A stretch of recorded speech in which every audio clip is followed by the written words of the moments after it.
Tania Likuta Marim, nous sommes au Perek Lamed, la page Lamed Tête à Moudalef, et je vais reprendre 14 lignes par le bas, au Biprat, Benyan et Kadesh Atzmo, Bemotarlo.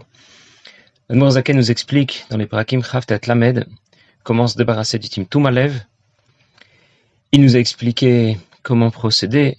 Le responsable, c'est notre Nefesh Abamit, notre âme animale qui prend trop de place, qui s'impose, et nous devons donc la briser. Et comment briser notre âme animale? Eh bien, en se brisant soi-même. Tu te prends pour quelqu'un de bien, tu considères que tu es quelqu'un d'important, eh bien, le fait de te briser va permettre de briser ton effet Shabamit. Dans le Perek Raftet, l'Admorazaken nous a expliqué comment nous briser par rapport à nous-mêmes. Il nous a guidés, il nous a donné quelques pistes de réflexion. Et dans le Perek Lamed, il nous apprend comment nous rabaisser et nous briser par rapport aux autres cette fois.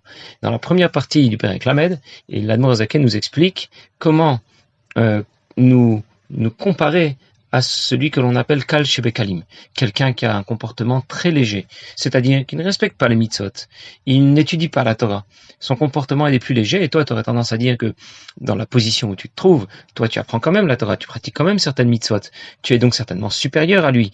Eh bien l'Admor Zaken nous a expliqué qu'il n'en était rien, parce que en réalité, tu dois considérer que si lui n'a pas fait l'effort qu'on attendait de lui, eh bien toi non plus tu n'as pas fait l'effort qu'on attendait de toi.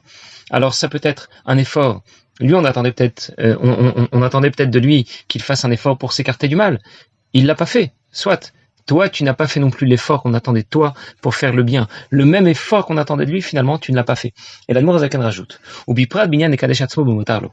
Tu n'as pas fait non plus le même effort que tu exiges de lui dans ton domaine, dans ta situation, pour prendre tes distances avec ce qui est permis. Nous avions déjà vu dans un autre Perek que le fait de prendre ses distances avec ce qui est permis est une nécessité absolue. Alors, soit on va considérer que c'est une mitzvah de Rabbanan, on va considérer que c'est une mitzvah de la Torah. L'Admor Zaken considère que c'est une mitzvah de la Torah, mais en tout cas, on ne peut pas balayer ça sous le tapis. C'est absolument nécessaire, selon le dicton chassidique qui dit ce qui est interdit et ce qui est permis est inutile. Et pour ça que l'Admor Zaken dit tout de suite, Shumida Oraita. Selon l'Admor Zaken, d'autres poskim qui ne sont pas d'accord, mais au moins selon l'Admor Zaken et d'autres poskim, eh bien c'est une mitzvah de la Torah, comme Katuv, Kedoshim tiyu vit kadishtem. Vous serez Kedoshim, vit kadishtem, vous vous sanctifierez. On raconte quand Tafshin Memvav, les chassidim ont voulu faire une surprise au rabbi. Ils ont voulu lui acheter une nouvelle voiture. Pour une katane, ils ont garé la nouvelle voiture devant la porte du 770 et il y avait plein de monde qui était venu pour l'occasion pour voir comment le rabbi allait réagir. Tout le monde a pensé que le rabbi apprécierait. Et le rabbi est arrivé jusqu'à la voiture. Il était très étonné. Et quand le secrétaire du rabbi lui a dit que c'est un cadeau, on a acheté pour le rabbi une nouvelle voiture, le rabbi a tout simplement refusé de rentrer dedans. Et il a conclu en disant Sonne matana tirye, un pasouk dans Michelet qui dit que celui qui déteste le cadeau vivra. Et il a attendu qu'on apporte la vieille voiture, l'ancienne voiture. Parashat Kedoshim, le rabbi a évoqué au cours du Fabringen, au cours de la Sikha, il a évoqué le Inyan Arshut, c'est-à-dire de tout ce qui est permis, Veit Kadishtem, Kadesh Atzmecha Bemotarlach, ce que l'Admor Zaken est en train d'évoquer ici. Et il a expliqué qu'en ce qui le concerne, c'était vraiment pas se priver de quoi que ce soit, parce que cette nouvelle voiture n'intéresse absolument pas. Je donne pas tout le détail. Rabbi a donné l'exemple de quelqu'un qui aime les pommes rouges et pas les pommes jaunes. Et on va pas dire qu'il se prive des pommes jaunes. Il n'a fait aucun effort pour cela, parce que tout simplement, ça l'intéresse pas. Il y a un Rabbi expliqué que lui aussi, cette nouvelle voiture n'intéresse pas, même si on l'a acheté, on l'a mis devant ses yeux. Eh bien, vraiment, il ne fait pas un effort particulier pour pouvoir s'en priver. C'est que tout simplement, c'est pas quelque chose qui l'intéresse. Est-ce que vraiment nous avons fait des efforts dans cette direction? C'est vrai que notre Kal Shebekalim n'a pas fait trop d'efforts pour respecter Shabbat ou pour manger kasher, pour accomplir toutes les mitzvot qu'on attendait de lui, pour étudier la Torah comme il devrait étudier la Torah. Mais moi non plus, je n'ai pas fait l'effort qu'on attendait de moi. Dans un autre domaine, c'est vrai, mais finalement, je suis tout à fait comparable à lui. Et je dois absolument pas me sentir supérieur à lui. Vegam, divrei sofrim, chamurim mi divrei Torah. Et l'Admor Zaken dit, nous avons déjà aussi évoqué l'Inyan des divrei sofrim. des mitzvot des chachamim qui sont supérieurs au divrei Torah. Qu'est-ce que l'Admor Zaken veut nous dire ici?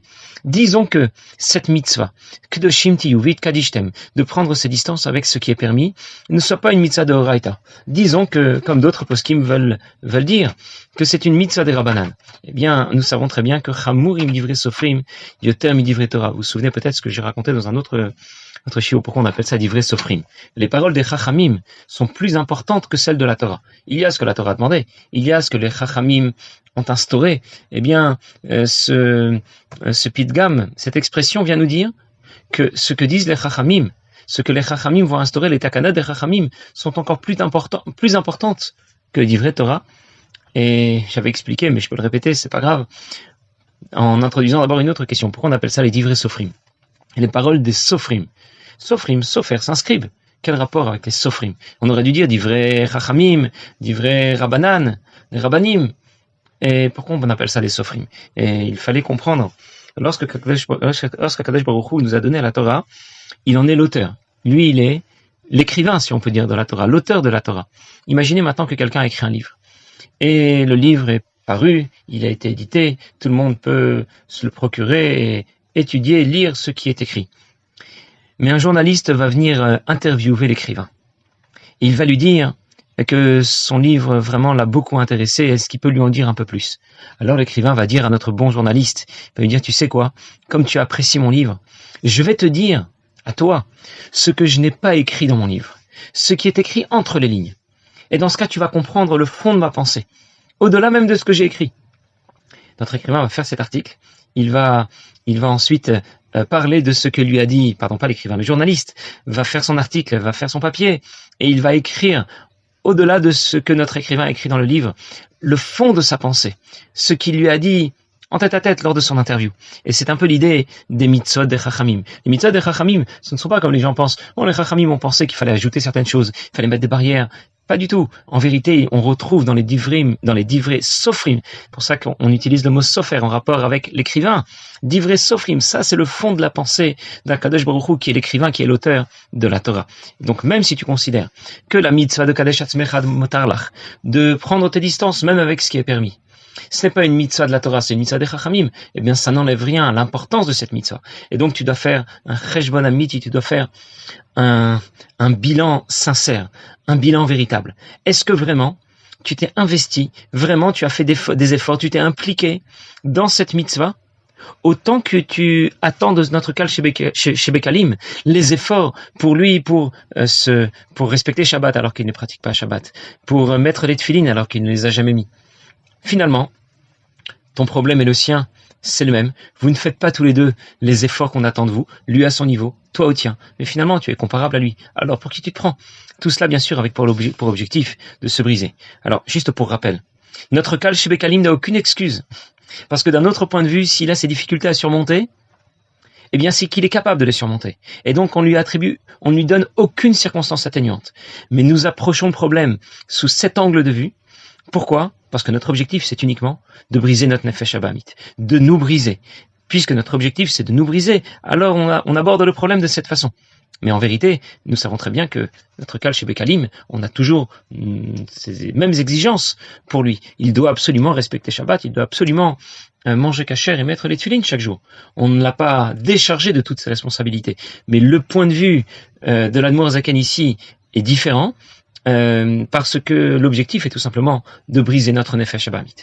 Et briser notre nefesh abamit a un autre objectif, lever le blocage spirituel, lever le manque de sensibilité que l'on appelle timtum alev, lorsque quelqu'un a pratiqué Torah mitzvot, mais que le cœur n'y est pas. Et c'est de cette façon que nous devons procéder. Alors lorsqu'à notre niveau, c'est vrai, on ne fait pas suffisamment d'efforts dans l'étude, dans la pratique des mitzvot, dans la mitzvah de tzedaka, comme nous avons dit dans le shiur précédent, dans la tfila, même dans la mitzvah de kedoshim tiyu v'yitkadishtem, dont nous venons de parler. Mais en général, on passe ça sous le tapis. Et là, chez Kol Eluv Kayotze Ben, Vodot Shadam Dash Bigvav. En général, ça fait partie des fautes qu'on foule du talon, ça veut dire pour lesquelles on n'accorde pas trop d'importance. Et en plus, on considère que c'est tout à fait normal. Quand quelqu'un vient nous parler de ce genre de mitzvot, on fait les gros yeux et on se demande mais de quoi il parle? Il est complètement déconnecté à l'ouest, c'est pas possible, ça n'existe pas. Ça veut dire qu'à force de répéter les mêmes erreurs, eh bien on ne voit même plus le problème. Comme ce monsieur à qui un jour un chassid est venu proposer de mettre les tefilines, et il l'a regardé droit dans les yeux. Il lui a dit, c'est pas une mitzvah de mettre les tefilines. Nulle part c'est écrit dans la Torah qu'il faut mettre des tefilines. Bon, ce que le chassid lui a répondu n'est pas très intéressant. Mais c'est dire que lorsque quelqu'un a répété la même erreur, il ne voit même plus le problème. Quel Shabbat, quel tefilin, quel kashrut n'existe pas. Et de la même manière, lorsque quelqu'un ne fait pas les efforts qu'on attend de lui, il étudie la Torah, il pratique les mitzvot, il fait cette filote, peut-être même qu'il diffuse ça autour de lui. Mais lorsqu'il ne le fait pas à la hauteur de ses moyens, comme on l'attendait de lui, eh bien, il voit même pas le problème. Il dit, je le fais quand même, ça va. Ok, j'ai pas fait les efforts qu'on me demandait, mais c'est pas si grave. Alors qu'en réalité, il se retrouve comparable à notre Kal chez Bekalim. Maintenant, la Noirzaken va aller encore plus loin. Tu sais quoi? Ce Kal chez Bekalim, auparavant déjà, tu te croyais supérieur à lui. On t'a expliqué qu'au moins, tu dois comprendre que tu es égal à lui. Maintenant, la Noirzaken va aller plus loin. En vérité, tu es inférieur à lui. Tu sais pourquoi tu es inférieur à lui? Parce que toi, tu es un initié. Ça veut dire, pour vous donner un exemple tout de suite avant de lire dans les mots, quelqu'un qui fraude, il fraude le fisc. Bon, c'est pas joli, d'accord, il ne devrait pas le faire. Mais quand c'est le ministre des Finances qui fraude, quand c'est le président de la République qui fraude, ça c'est beaucoup plus grave. De lui, on a des exigences supérieures. Et de la même manière, quelqu'un qui déjà étudie la Torah, pratique les mitzvot. Alors c'est vrai que lui n'a pas fait les efforts qu'on attendait de lui. Il n'a pas fait les efforts qu'on attendait de lui à la hauteur de ses moyens. Et c'est pas seulement qu'il est comparable à notre Kal chez Bekalim, qui lui aussi ne fait pas d'efforts pour respecter Shabbat, manger kasher et mettre les tefilines. C'est qu'il est même inférieur à lui, parce que lui c'est un initié. Lui, il sait déjà de quoi on parle. Et il dit, mais s'il s'agit de quelqu'un, en plus, qui yodea sefer, il sait de quoi on parle, c'est un initié, déjà il pratique les mitzvot, il étudie la Torah, il recherche déjà la proximité de Dieu. Alors lui, quand il ne fait pas les efforts qu'on attendait de lui, c'est vrai pour Kadesh Atzmecha Bemotar, là, pour prendre ses distances avec ce qui est permis, c'est vrai pour une pratique plus profonde et plus complète des mitzvot, de la Torah et de la Tfila. Mais lui, Gadol Avono Minso, lui, sa faute n'est pas acceptable. Les fautes du Kal chez Bekalim sont acceptables, pas les siennes. Ces fautes sont beaucoup plus graves que les siennes. Parce qu'il ne surmonte pas ses difficultés, il ne mène pas une lutte totale et sans merci contre le mal à son niveau. Et c'est beaucoup plus grave, c'est beaucoup plus grave que notre Kal chez Bekalim, que celui qui a un comportement beaucoup plus léger que lui, c'est vrai, mais qui lui a des circonstances atténuantes. Il est toute la journée dans la rue, il voit ce qu'il ne devrait pas voir, et il est très loin de Torah et Mitzvot. La faute de notre Kal chez Bekalim n'est pas si grave. Parce qu'il ne fait pas l'effort qu'on lui demandait de soumettre le mal qui est en lui, le mal qui brûle comme une flamme.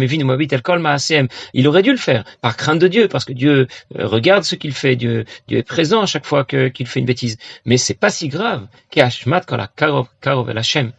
celui qui est beaucoup plus proche de Dieu, parce qu'il pratique lui déjà Torah Mitzvot. Comme on dit au sujet de Acher.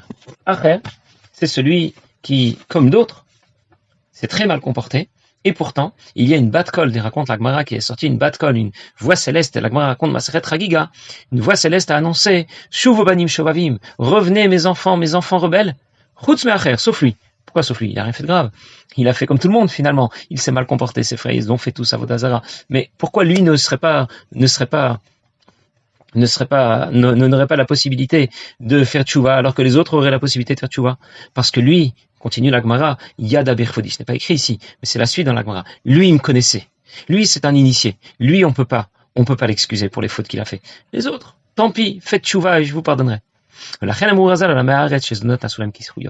pour ça que nos maîtres ont dit, quand quelqu'un est ignorant, il ne connaît pas la valeur des mitzvot, il ne connaît pas l'importance de la Torah. Et il fait des fautes qui semblent être des fautes volontaires. Mais à son niveau, en vérité, on va considérer que c'est des fautes involontaires. Pourquoi? Il n'est pas initié au problème, il ne sait pas vraiment ce qu'il fait. Et donc, on avait l'impression qu'il faisait des fautes très graves. Il fume Shabbat, il ne mange pas kasher, il n'est pas les tefilines. En vérité, on pourrait dire que sa situation est beaucoup moins grave que celle de quelqu'un qui étudie la Torah, qui pratique les mitzvot, qui recherche la proximité de Dieu et qui, lui, ne fait pas les efforts qu'on attendait de lui. Dans quel autre domaine? Pas pour respecter Shabbat et manger kasher, pour mettre les tefilines, dans des domaines plus fins, plus profonds. Combien il apprend déjà la Torah? À la hauteur de ses moyens ou il se contente de se rendre quitte? Pareil pour les mitzvot, pour la tefila, pour Kadesh Atzmecha Bemotar Lach. Et de cette façon, l'Admour Azaken il nous explique que lorsque tu n'as pas fait les efforts qu'on attend de toi, tu n'es pas seulement comparable à ce monsieur qui ne respecte pas Torah et Mitzvot.